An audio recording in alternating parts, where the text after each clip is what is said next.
Escala en París, Braulio Moro. Bienvenidos a Escala en París, un programa de Radio France Internacional en colaboración con la televisión France 24 en español. El gobierno de Nicaragua, dirigido por Daniel Ortega y Rosario Murillo, canceló recientemente la personalidad jurídica de 15 organizaciones no gubernamentales, un hecho que se suma a una larga serie de medidas represivas para silenciar toda oposición o protesta al interior de ese país. Para hablar de ello, de la deriva autoritaria de Daniel Ortega y de las acciones de la oposición a ese régimen, nos acompañan hoy dos dirigentes históricos del Frente Sandinista de Liberación Nacional, Mónica Baltodano y Julio López. Mónica, Julio, bienvenidos a esta Escala en París. Un gusto tenerlos con nosotros. Gracias, buen día. Muchísimas gracias. Permítame hacer una breve presentación de ambos. Mónica, usted, tras la victoria del Frente Sandinista de 1979, fue viceministra de la presidencia de Nicaragua entre 1982 y 1999. Fue una de las 3 mujeres que eran comandantes del Frente Sandinista. Fue exdiputada y en 2021 decidió abandonar Nicaragua por las medidas represivas y el hostigamiento del gobierno del señor Ortega. Julio López, usted fue también dirigente de la guerrilla nicaragüense en su momento, fue responsable de relaciones internacionales del Frente Sandinista de Liberación Nacional y claro, participó en la llamada ofensiva final de 1979. Decíamos, la situación en Nicaragua ha ido empeorando desde hace un tiempo para acá. Mónica, yo quisiera preguntarle, ¿cómo define hoy lo que está pasando en Nicaragua? ¿Cuál es la situación del país, de manera resumida? Vivimos bajo una dictadura totalmente represiva, no solamente absolutista, diría yo, porque controla totalmente todos los poderes del Estado y ha suspendido de manera absoluta todos los derechos de los nicaragüenses, de información, de prensa, de organización, de movilización, de asociación, e incluso ha llegado hasta prohibir actividades religiosas. Así que el régimen que se ha implantado en Nicaragua es una dictadura atroz que en algunos, de alguna manera, sus rasgos son peores que los de la dictadura de Somoza a la que combatimos en los años 70. Julio, ustedes están realizando una gira por Europa precisamente para dar a conocer la situación que se vive hoy en día en Nicaragua. Para que nuestro público lo entienda, hay que decir que desde 2018, es decir, cuando hubo las protestas del 2018 y hasta ahora, el gobierno ha anulado la personalidad jurídica de más de 3.500 organizaciones civiles. ¿Qué representa esto concretamente? Bueno, yo creo que esto ha conducido a crear una situación absolutamente inédita, diría yo, en América Latina. Nicaragua, desafortunadamente, se ha convertido en un país en donde la ciudadanía existe solo si sos fiel a Daniel Ortega. No existe ninguna posibilidad de existencia política del ciudadano al margen del poder de Daniel y Rosario. Todos los derechos, todas las posibilidades de existencia civil, social, política, nada de eso existe fuera del ámbito de control de Daniel y Rosario. Es una situación absolutamente inusual, sin precedente. Yo diría, no conocemos una situación en América Latina en donde la condición de existencia política de un ciudadano sea el ser fiel al poder en curso. Mónica Baltodano, una encuesta que ha sido publicada recientemente señala que 80% de los nicaragüenses tienen miedo de expresar su punto de vista, que más del 50% de la gente que habita en Nicaragua quisiera salir de Nicaragua. Un dato que ha llamado mi atención es que después de las movilizaciones y la represión del 2018, se dice que más de 750,000 nicaragüenses abandonaron el país.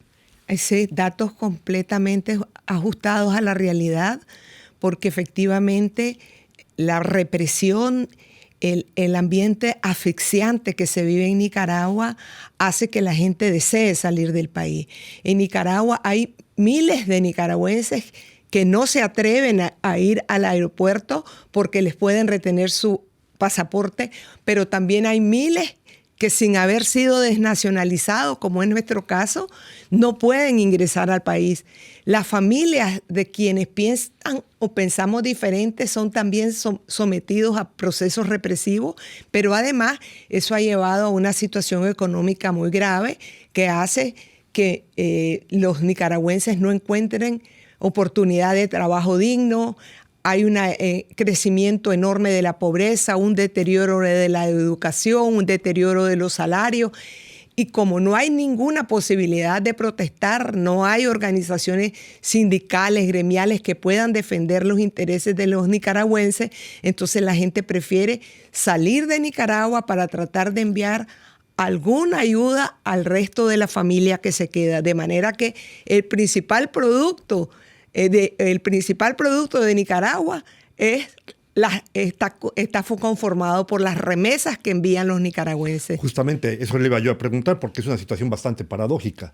Es la gente que sale por motivos de la represión, estos 750,000, y al mismo tiempo, según datos oficiales, el año pasado, 2023, el gobierno Nicaragua recibió más de 4.200 millones de dólares de las remesas. Es casi el 30% del Producto Interno Bruto, que hace que la economía se mantenga más o menos estable. Así es mucho más que la suma de todas las exportaciones. Y eso es contradictorio, pero a la vez es inevitable, porque lo que ocurre es que la gente necesita comer.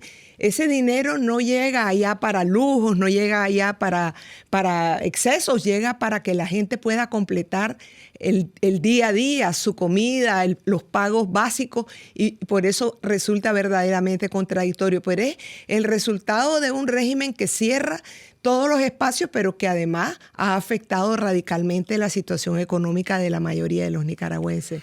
Julio López, Mónica lo señalaba, una de las medidas de represivas a las que ha recurrido el gobierno nicaragüense es precisamente privar de nacionalidad a muchos ciudadanos, a gente de la oposición notablemente.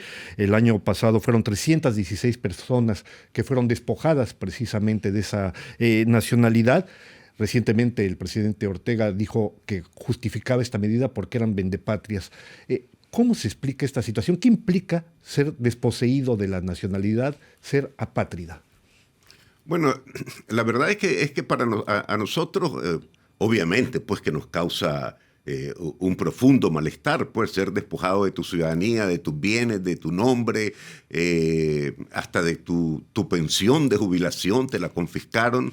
Obviamente son medidas brutales, pero la verdad de las cosas es que a nosotros en cierto sentido también nos da cierta risa, porque Ortega no tiene ninguna autoridad para decirme a mí que no soy nicaragüense.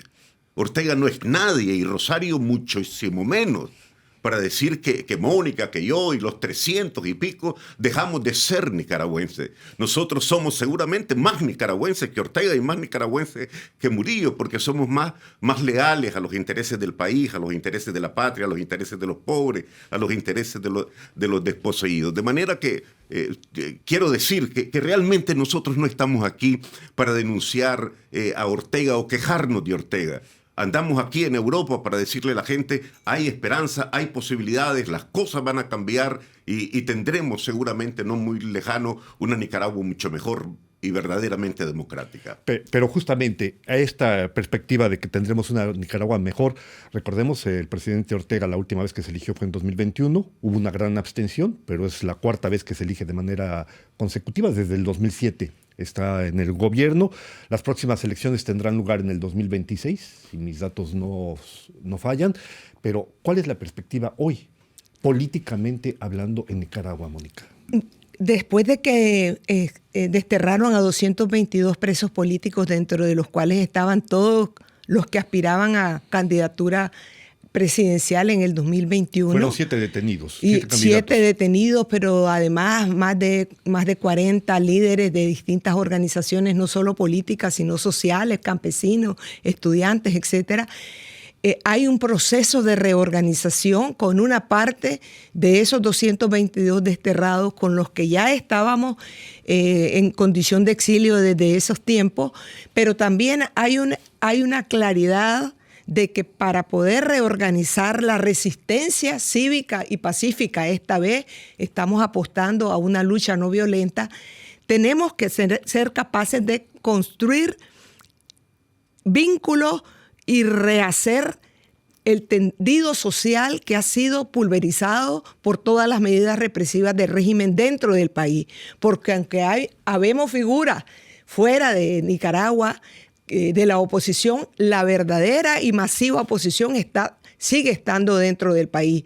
Ese 70% que repudia a Daniel Ortega, según las encuestas, está en el país, y el desafío es, al igual que han hecho otros pueblos que se han enfrentado a dictaduras como la de Ortega, es la de articular y organizar adentro y articular y organizar afuera. Y nosotros estamos trabajando en eso, y una de nuestras tareas en estas giras que hacemos en Europa o en otros países es el de decir que esa oposición es plural, que hay fuerzas con pensamientos ideológicos distintos, que nosotros representamos un contingente que viene de la lucha contra Somoza, que viene de la revolución, que seguimos teniendo los mismos sueños democráticos, transformadores y de justicia social, pero que tenemos que ser capaces de construir un frente unido con todas las expresiones de la oposición, y que tenemos que ser capaces de articularnos con todas las fuerzas que todavía quedan en Nicaragua, y en eso creemos que hay muchas cosas que hacer, mucha solidaridad que recibir, mucho respaldo que dar a esa lucha. No estamos nada más apostando a los organismos internacionales o a los gobiernos. Estamos reanimando la solidaridad que históricamente fue clave, no solo en la lucha contra la dictadura, sino en los años de la revolución. Y por eso hemos visitado también ciudades hermanas, cooperación descentralizada, comités de solidaridad que se han organizado en todos estos países, porque creemos que hay que mantener vivo el caso de Nicaragua y la solidaridad internacional. De una manera muy breve, porque el tiempo se nos va, Julio López, ¿cuál sería su mensaje a la gente acá en Europa con respecto a ese proceso de reconstrucción de lo que se trata en Nicaragua? De manera breve. Si muy brevemente a Europa, y también para Daniel Ortega. En la base de sustentación actual de Daniel Ortega en el ejército, en la policía, en las estructuras del Estado, es importante que él esté claro y que estén también claros en Europa y en otras partes que somos miles los sandinistas no orteguistas, y ya llegará el momento en que tanto del ejército, de la policía y de las estructuras estatales estas voces se harán sentir. Pues estamos llegando ya al final de esta escala en París. No me queda sino agradecerle a Mónica Baltodano, a Julio López, dirigentes históricos del Frente Sandinista de Liberación Nacional, su presencia en esta escala en París. Gracias por habernos acompañado. A ustedes les damos una nueva cita aquí la próxima semana en otra escala en París.